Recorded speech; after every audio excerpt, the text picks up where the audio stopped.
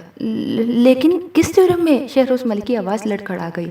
زبردستی شادی کے گھناؤنے جرم میں۔ سوٹڈ بوٹڈ باوقار چال چلتا وہ شخص اندر داخل ہوا تھا۔ اسے دیکھ کر سب چونک اٹھے تھے۔ انوشا کی آنکھیں بھیگ گئیں، جنہیں صاف کرتی وہ تیزی سے اس شخص کی جانب بڑھی اور اس کے کندھے سے سر ٹکا کر رونے لگی۔ وہ سرارے سرم بازو تھے، اس ہاسٹل کے ڈین جہاں اس کا ہاؤس جاب چل رہا تھا، اور بہروز ملک کے پرانے دوست۔ شہروز ملک سے بھی ان کی اچھی خاصی الیگ سلیگ تھی۔ یہ سب کیا ہے ارسم؟ شہروز ملک غصے سے بولے۔ وہی تو میں جاننا چاہ رہا ہوں کہ یہ سب کیا ہے۔ ایس پی کو باہر جانے کا اشارہ کرتے ہوئے انہوں نے انوشا کی بابت کہا۔ ایس پی کانسٹیبل سمیت باہر چلا گیا۔ ایک بدکار لڑکی کا یہی انجام ہوتا ہے اور اب تم یہاں سے چلے جاؤ۔ میں اپنے گھریلو معاملات میں تمہاری مداخلت قطعی برداشت نہیں کر سکتا، شہروز ملک نے کہا۔ تمہاری شکل القلمی کو میں سلام کرتا ہوں، کیونکہ اولاد کے معاملے میں ایسی سنگ دلی کا مظاہرہ صرف تم ہی کر سکتے ہو، ارسم باجوہ نے کہا۔ انوشا کے کردار کی صفائی میں ہرگز نہیں دوں گا، کیونکہ اس کے کردار سے اچھی طرح آگاہ ہوں۔ اس کا شب و روز میرے سامنے ہے، اور تم جیسے انسان کو تو ہرگز نہیں دوں گا جسے بیٹے کی محبت نظر نہیں آئی، نہ کردار، نہ وہ حادثہ جس کے باعث آج بدکاری کا داغ اس کے ماتھے پر لگا ہے، نہ کوئی صفائی، نہ تحقیق، بس الزامات لگائے اور سزا سنا دی۔ تف ہے تم پر، نہیں دینی مجھے کوئی صفائی، لیکن تمہاری غیرت بیدار کرنے کے لیے اتنا بتاتا چلوں کہ انوشا کو اس رات اغوا کرنے کی کوشش کی گئی تھی۔ آفرین ہے اس بچی پر جس نے اپنی جان پر کھیل کر اپنی زندگی اور عزت کی حفاظت کی اور ابتر حالوں سے گھر پہنچی۔ وہ مجرم آج سلاخوں کے پیچھے ہے۔ یہ گناؤنی حرکت کس کی تھی اس کا پتہ تو میں لگا کر ہی رہوں گا، لیکن ایک مشورہ تمہیں بھی دینا چاہوں گا کہ باپ ہو تو باپ ہونے کا فریضہ بھی نبھاؤ، چھوڑو دوسروں کے پیچھے لگنا۔ آخری الفاظ انہوں نے منال بیگم کی طرف دیکھتے ہوئے ادا کیے تھے، جن کا چہرہ لٹھے کی مانند سفید پڑ گیا تھا۔ کیا مطلب؟ کیا کہنا چاہتے ہو تم؟ شہروز ملک نے بے حد چونک کر حیرت بھرے لہجے میں پوچھا۔ کل گھر آ جانا، پتہ چل جائے گا، انہوں نے رکھائی سے کہا تو انوشا کی طرف متوجہ ہوئے۔ آپ اپنے کمرے میں جاؤ بیٹا، کوئی نکاح نہیں ہو رہا یہاں پر، اور بہت چھٹیاں ہو گئیں، کل سے ہاسٹل آنا ہے تمہیں، جاؤ اب۔ انہوں نے اس کے سر پر ہاتھ رکھا۔ وہ آنسو پوچھتی ہوئی کمرے میں آ گئی اور تن پر سجے لوازمات نوچ نوچ کر اتارنے لگی، جن کا بوجھ اس کے لیے ناقابل برداشت تھا۔ ذہن و دل فروش اور ہلکے ہوئے تو وہ بیٹھ کر گزشتہ حالات و واقعات پر غور کرنے لگی۔ سر ارحم باجوہ کی حیرت کن آمد اسے الجھا رہی تھی۔ حادثے کے بعد سے وہ بیرونی دنیا سے کٹی ہوئی تھی، تو پھر ارسم باجوہ تک اس کے حالات کیسے پہنچے تھے؟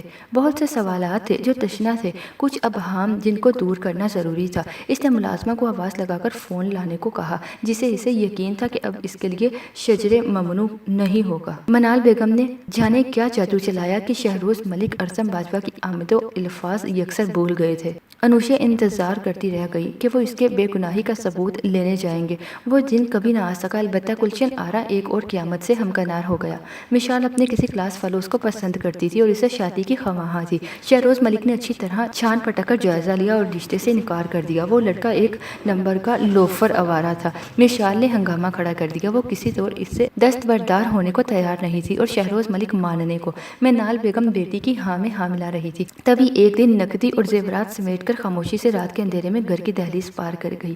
گلشن آرا کی بنیادیں ہل گئی تھی، لیکن قیامت سگری ابھی باقی تھی۔ صرف 24 گھنٹے کے اندر اندر وہ لٹی پٹی شکستہ بدن خالی ہاتھ دوبارہ ان کے سامنے تھی۔ وہ لڑکا نقدی زیورات سمیت اس کی سب سے قیمتی متاع بھی لوٹ کر لے گیا تھا۔ منال بیگم ڈھہ سی گئی۔ شہروز ملک کو زبردست ہارٹ اٹیک ہوا۔ حرام کے نتائج سامنے آ رہے تھے۔ انوشا کے لیے یہ سب بہت تکلیف دہ تھا۔ نفرت، ناراضگی اپنی جگہ، لیکن جو ہو رہا تھا وہ کسی سنگ سے سنگ دل کا بھی پتھر کلیجہ پگھلا ڈالتا۔ وہ ساری کڑوی یادیں بلا کر ان کی دلجوئی میں لگ گئی۔ ان کی نفرت میں کوئی کمی نہیں آئی تھی، لیکن اس نے ماتھے پر شکن تک نہ آنے دی۔ مشال کا فوری طور پر نکاح کر دینے کا منصوبہ بنا اور ہفتے کے اندر اندر عمل درآمد بھی ہو گیا۔ ایک سادہ سی تقریب میں وہ بزنس مین راحت کی میت میں مسز راحت بن کر گھر سے ودا ہو گئی۔ شہروز ملک نے دوبارہ اس سے ملنا جلنا چھوڑ دیا، البتہ انوشا سے ان کی سوئی ہوئی محبت دوبارہ جاگنے لگی۔ اس میں بڑا ہاتھ سر ارسم باجوہ سے ہونے والی ان کی ملاقات کا تھا۔ انسان کو کبھی نہ کبھی غلطیوں کا احساس ہو ہی جاتا ہے۔ جب ٹھوکر لگتی ہے پھر وہ اعتراض جرم بھی کرتا ہے، اظہار شرمندگی بھی کرتا ہے، گناہوں سے تائب ہو کر نیکیوں کا عزم اور ادا کرتا ہے۔ انہوں نے سب کیا۔ انوشے کو ان کی حالت دیکھ کر دکھ ہوتا تھا، پھر دل خوشی کے بے پایا احساس سے بھر جاتا۔ وہ اس دلدل سے نکل رہے تھے جس کی گہرائی لامحدود تھی۔ انسان جس میں ایک بار دھنس جائے تو دھنستا چلا جاتا ہے۔ گناہوں کی دلدل ایسی لذت بھری ہوتی ہے کہ انسان مزید دھنسنے کی خواہش کرتا ہے۔ خوش قسمت ہوتے ہیں وہ لوگ جو اس کی حقیقت پا کر پڑپڑاتے ہیں، نکلنے کے ہاتھ پاؤں مارتے ہیں اور نکل آتے ہیں۔ انوشے سے انہوں نے ارحان کا پتہ پوچھا تھا۔ اس نے معذوری ظاہر کی، کچھ ہوتا تو بتاتی سوائے کینیڈا اور ماریہ ظفر کے۔ ماریہ نے بھی لا علمی کا اظہار کیا، لیکن کینیڈا کا حوالہ تو تھا۔ انہوں نے اسی کو بہت جانا اور کینیڈا میں اپنے جانے والوں کی توسط سے اس کی تلاش شروع کر دی۔ شہروز ملک نے توبہ کی تھی اور یہ توبہ سچے دل کی تھی۔ ان میں حرام کے مضمرات مزید سہنے کی سکت نہیں تھی۔ ناجائز کمائی کے تمام ذرائع ختم کر دیے، جو کمایا تھا وہ بھی آہستہ آہستہ نکالنے لگے۔ ارحان کا حصہ انہوں نے انوشے کے نام کر دیا۔ وقت پھر گزرنے لگا۔ پرسکون زندگی میں ایک بار پھر سے تلاطم تب آیا جب مشال طلاق کا ٹھپا لگوا کر گلشن آرا آن بیٹھی۔ شہروز ملک نے بظاہر کوئی نوٹس نہ لیا۔ اپنی پہلوتی کی اولاد کے معاملے میں وہ شاید یوں ہی بے حس ہو چکے تھے، پر وہ دوسری جانب بھی نہیں تھی۔ مشال دوبارہ اپنی زندگی میں مگن ہو چکی تھی۔ اماد اور اسفر کو اپنی گرل فرینڈ سے فرصت نہیں ملتی تھی۔ باپ کا پیسہ وہ بے دردی سے لوٹاتے تھے، جو اب دن بدن کم پڑ رہا تھا۔ گھر میں آئے دن جھگڑے ہونے لگے۔ لائبہ بھی پر پرزے نکال رہی تھی۔ منال بیگم کا تنتنا دم توڑ رہا تھا۔ اولاد کی کرتوتیں دیکھ لینے کے بعد شوہر کی قدر و منزلت بڑھ رہی تھی۔ کچھ کم مائگی کا احساس بھی تھا۔ ادھر سکون انوشے کی زندگی سے بھی ناپید تھا۔ اس دشمن جاں کی یادیں پل پل تڑپاتی تھی۔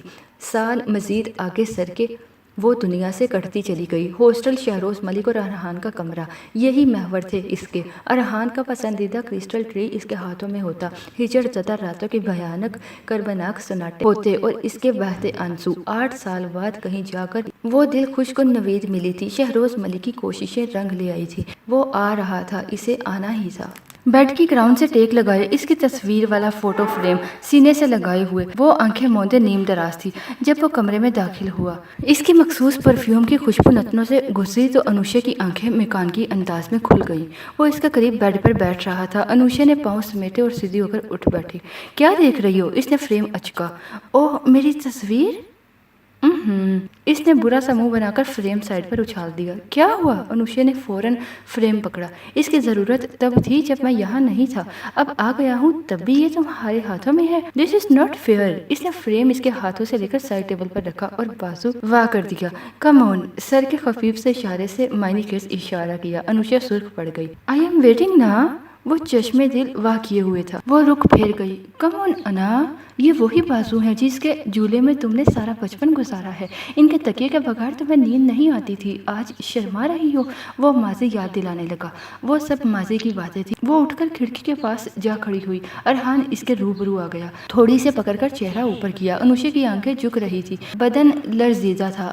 8 سال بیشتر کے ناز و انداز یاد آ گئے جب وہ اسے چڑھاتی تھی۔ وہ چڑھتا تھا، یہ آگے آگے بھاگتی، وہ پیچھے ہوتا، اسے پکڑتا، گدگداتا، باہوں میں بھر کر خود میں سمو لیتا۔ وہ چھوئی موئی بنی اس کے حصار میں بے حال ہوئی جاتی۔ گستاخیاں در گستاخیاں جن پر دیوان کے دیوان لکھے جا سکتے تھے۔ وہ شاعر تھا جن کی شاعری عملی زبان پر ترتیب پاتی تھی۔ انوشا کبھی اس کے سحر سے نہیں نکل پائی تھی۔ اس سمے بھی وہ اسے مکمل طور پر اسے اپنی لپیٹ میں لے رہا تھا، پر وہ دامن بچانے کے چکر میں تھی۔ اب وہ بچپن یا لڑکپن نہیں تھا، اس کے سامنے ایک بھرپور مرد کھڑا تھا، جذبات کی شوردیدہ سری جس کی آنکھوں سے عیاں تھی۔ وہ خود میں سمٹنے لگی۔ نادانیوں کا دور گزر چکا تھا۔ گزرتے وقت نے بہت سے تلخ تجربات کے علاوہ شرم و حیا اور نسوانیت کے احساسات سے بھی نوازا تھا، جن کا مظاہرہ اس وقت بے اختیاری تھا، اور ارحان کی مسکراہٹ آنکھوں کی چمک بڑھتی جا رہی تھی۔ شرما رہی ہو؟ شرمانا بنتا بھی ہے۔ تمہارا یہ رخ میں نے بہت کم دیکھا ہے، لیکن جب جب دیکھا ہے اپنی محبت پر فخر محسوس ہوا ہے، جیسے کہ اس وقت۔ یہ جھکی پلکیں، تپتے گال، لرزیدہ بدن، سادگی سے بھرپور اشوے اور خمزے، یہ تم ہی ہو نا؟ اس کے لہجے میں شوق کا ایک جہاں آباد تھا۔ انوشا کی ہتھیلیوں سے پسینہ پھوٹ پڑا۔ ارحان نے اس کا چہرہ ہاتھوں کے پیالے میں لے لیا۔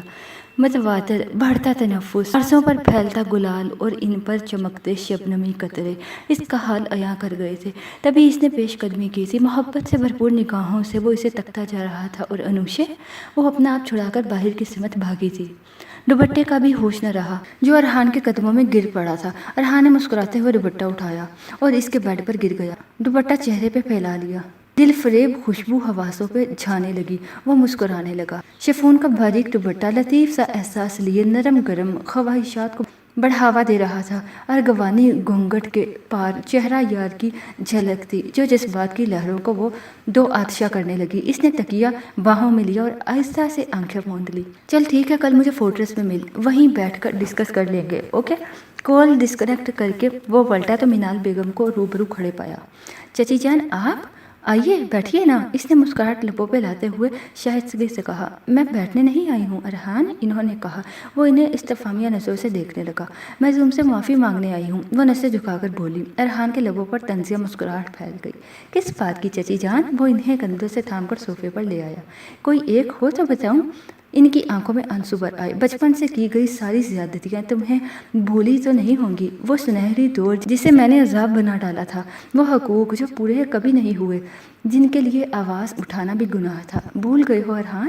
انہوں نے انگلی سے آنسو پونچھے۔ وہ بے یقینی سے اس عورت کو دیکھتا رہ گیا۔ ایک اور روپ، اور وہ اس کے محرک سے بخوبی آگاہ تھا۔ پیشہ اور اولاد جو انسان کے لیے نعمت بھی ہے اور وبال جان بھی۔ وہ ان کے آنسو صاف کرنے لگا۔ جی چچی جان، یاد ہے، بہت تکلیف سے دور تھا، مگر اس سے بھی زیادہ تکلیف سے آپ کی باتیں اور یہ آنسو ہیں۔ اگر ماضی واقعی آپ کے لیے تکلیف دہ ہے اور آپ اس کا ازالہ کرنا چاہتی ہیں تو معافی مت مانگیے، بلکہ گلے سے لگائیں اور ساری محرومیوں کا ازالہ کر دیں۔ میں سب کچھ بھول جاؤں گا۔ جانے کس دل سے یہ الفاظ ادا کیے تھے اس نے؟ منال بیگم نے حیرت اور بے یقینی کے ملے جلے تاثرات لیے اسے دیکھا اور گلے سے لگا لیا۔ میرا بچہ، میرا ارحان، وہ اسے بے تحاشا چومنے لگی۔ ارحان کی سانس گھٹ رہی تھی لیکن وہ ضبط کیے بیٹھا رہا۔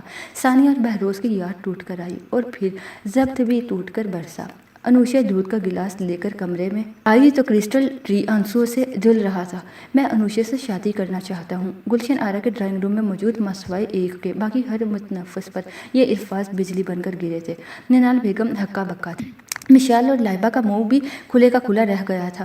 مجھے کوئی اعتراض نہیں۔ شہروز ملک کے الفاظ اس سے بڑھ کر دھماکہ خیز تھے۔ سب ان کا منہ تکنے لگے۔ آپ کو احساس ہے کیا کہہ رہے ہیں؟ منال بیگم نے چبا چبا کر کہا۔ اس میں سوچنے والی کون سی بات ہے؟ ارحان نے انوشا کا ہاتھ مانگا ہے اور باپ ہونے کے ناطے مجھے اس پر کوئی اعتراض نہیں۔ اگر تمہیں ہے تو بولو، انہوں نے کہا۔ بالکل ہے، اور اس کی وجہ بھی آپ جانتے ہیں، انہوں نے طنزیہ لہجے میں کہا۔ شہروز ملک کا چہرہ غصے سے سرخ پڑ گیا لیکن کنٹرول کر گئے۔ تم اس وقت یہاں سے چلی جاؤ اور تمہارے لیے یہی بہتر ہے۔ کنٹرول کرنے کے باوجود ان کے لہجے میں غصے کا عنصر تھا تاکہ آپ اس کی بے خبری کا فائدہ اٹھا سکیں۔ منال بیگم نے انہی کے لہجے میں بولتے ہوئے ارحان کی طرف اشارہ کیا جو خاموشی سے ان کی بحث سن رہا تھا۔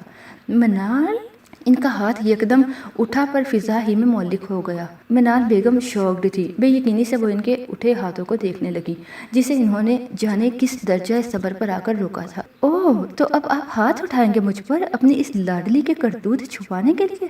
وہ زخمی ناگن کی طرح پھنکاری۔ اب اگر تم نے ایک لفظ بھی منہ سے نکالا تو مجھ سے برا کوئی نہیں ہوگا۔ شہروز ملک چلائے۔ سیڑھیاں اترتی انوشا سہم کر رک گئی۔ آپ کی یہ چنگاری میری آواز دبا نہیں سکتی، ان پر مطلق اثر نہیں ہوا۔ آپ اس کی حمایت کر رہے ہیں جس نے آپ کی عزت کو سرے بازار روند ڈالا تھا۔ نہ جانے کس کس کے ساتھ منہ کالا کرتی رہی، گھر سے ہاسٹل کے لیے جاتی تھی اور ہاسٹل کی آڑ میں کون سا دھندا چلا رہی تھی، آپ بخوبی جانتے ہیں۔ اسی لیے تو آج تک اس بوجھ کو سر پر سے نہ اتار سکے۔ اب ارحان کے پلے اپنی بدکاری بیٹی کو باندھ رہے ہیں تاکہ اس کی بے لگام جوانی کو لگام دے سکے۔ لیکن میں ایسا نہیں ہونے دوں گی۔ ارحان، اس رشتے کے لیے ہاں مت کرو، تمہارے ساتھ دھوکا ہو رہا ہے۔ تمہارے آگے وہ چارہ ڈالا جا رہا ہے جس پر کتنے ہی منہ مار چکے ہیں۔ وہ لڑکی منال، شہروز ملک کی قوت برداشت ختم ہو گئی تھی۔ خطرناک تیور لیے منال بیگم کی طرف بڑھے۔ ارحان کے لیے اب مداخلت ناگزیر ہو گئی تھی۔ اس نے جپٹ کر شہروز ملک کو اپنی محفوظ گرفت میں لے کر روکا۔ نہیں چچا جان، چھوڑیں، چھوڑو مجھے ارحان، اس کی ہمت کیسے ہوئی میری معصوم بچی پر الزام لگانے کی؟ میں جان لے لوں گا اس کی۔ وہ چیخ رہے تھے۔ انوشا تیزی سے سیڑھیاں اتر کر بھاگتی ہوئی آ کر ان سے لپٹ گئی۔ پاپا پاپا پلیز کمپوز یور سیلف، مجھے کوئی فرق نہیں پڑتا اس سب سے، آپ کو مجھ پر یقین ہے نا؟ مجھے اور کسی کا اعتبار نہیں چاہیے، سنبھالیں خود کو پلیز پاپا۔ وہ اس کے سینے سے لگ کر دھواں دھار رو رہی تھی۔ شہروز ملک ٹھنڈے پڑ گئے۔ منال بیگم سمیت ان کے چاروں بچوں کی زہر میں بجھی نگاہیں ان پر تھیں۔ ارحان شہروز ملک کو چھوڑ کر سائڈ پر ہٹ گیا۔ دیکھ رہے ہو ارحان، ان کا جذباتی ناٹک صرف تمہیں ٹریپ کرنے کے لیے ہے تاکہ تم اس رشتے کے لیے راضی ہو جاؤ، یہ بدکار لڑکی۔ بس چچی جان، مزید ایک لفظ بھی نہیں۔ اس نے یکدم ہاتھ اٹھا کر انہیں روکا تو سب حیرت سے اسے دیکھنے لگے۔ تمہیں شاید یہ سچائی گراں گزر رہی ہے، لیکن یہی سچائی ہے بیٹا، منال بیگم نے بڑھ کر ہمدردانہ لہجے میں بولتے ہوئے اس کے کندھے پر ہاتھ رکھنا چاہا، لیکن وہ ان کا ہاتھ جھٹک گیا۔ سچائی کیا ہے یہ مجھے آپ سے جاننے کی ضرورت نہیں ہے منال بیگم۔ اس کے لہجے میں زہر تھا۔ کیا مطلب؟ منال بیگم کو کسی گڑبڑ کا احساس ہوا۔ مطلب اگر میں سمجھانے بیٹھ گیا تو آپ کا یہ سیاہ چہرہ اور کالے کرتوت پوری دنیا پر عیاں ہو جائیں گے، سو زبان بندی ہی بہتر ہے۔ کیا بکواس کر رہے ہو تم؟ وہ ناگواری سے بولی۔ بکواس نہیں مسز شہروز، یہ حقیقت ہے، وہ بے حد کٹیلے لہجے میں بولا۔ میں نے کالے کرتوتوں کا حوالہ کسی غلط فہمی کی بنا پر نہیں دیا۔ آپ کے ایک ایک گناہ کا حساب بما ثبوت ہے میرے پاس۔ آج آپ اس لڑکی پر بدکرداری کا الزام لگا رہی ہیں، لیکن اس کے اغوا کی گھٹیا سازش کے پیچھے کس کا ہاتھ تھا یہ تو یاد ہی ہوگا آپ کو۔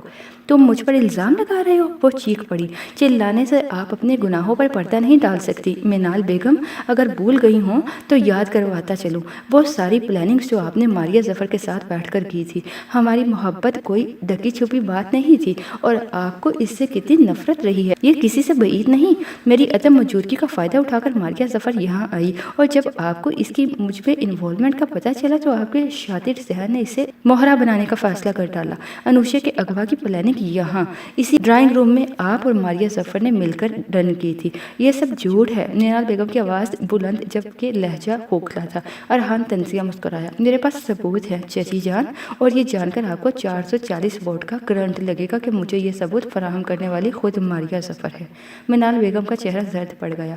آپ کی تمام پلاننگز کی آڈیو ٹیپ میرے پاس ہے جس کا کریڈٹ ماریہ کو جاتا ہے۔ انوشا کے اغوا کی پلاننگ میں نے حرف بحرف سنی ہے اور اس کے بعد کے واقعات سے بھی آگاہ ہوں۔ ریا کو میں نے ہی یہاں آنے کے لیے کہا تھا تاکہ اس کے ذریعے آپ پر نظر رکھ سکوں، اور اس نے بڑی کامیابی سے آپ کو شیشے میں اتارا۔ میں یہاں سے چلا ضرور گیا تھا، لیکن اپنا دل، اپنی روح، اپنی آنکھیں یہیں چھوڑ گیا تھا، پر کیسے لا تعلق رہتا۔ گزشتہ 8 سالوں میں ایک لمحے کے لیے بھی اس سے غافل نہیں ہوا۔ آپ نے انوشا کے ساتھ جو کرنے کی کوشش کی تھی، اس کے لیے میں آپ کے ساتھ جتنا بھی برا کروں کم ہے، مگر مجبوری ہے، کیونکہ سوتیلی ہی صحیح پر آپ کو اس کی ماں ہونے کا اعزاز حاصل ہے، اور کچھ چچا جان کی عزت کا احساس بھی، ورنہ اس حادثے کے ثبوت میری پہنچ سے اتنے دور نہیں جن کے سبب مشال کی شادی اتنی افراتفری میں ہوئی، جو اس کے طلاق کا سبب بھی بنے، جس کی وجہ سے آپ کو ایک پرائیویٹ ہاسٹل کی لیڈی ڈاکٹر کو لاکھوں روپے دینے پڑے۔ سب کچھ کھلا پڑا ہے منال بیگم، جن سے نہ صرف میں، آپ کے شوہر نامدار بھی اچھے سے آگاہ ہیں۔ اگر اب بھی آپ کو انوشا پر الزام تراشی کرنی ہے تو موسٹ ویلکم، لیکن ان شاندار حقائق کی روشنی میں آپ کو یہی مشورہ دوں گا کہ زبان بندی ہی بہتر ہے، آگے آپ کی مرضی۔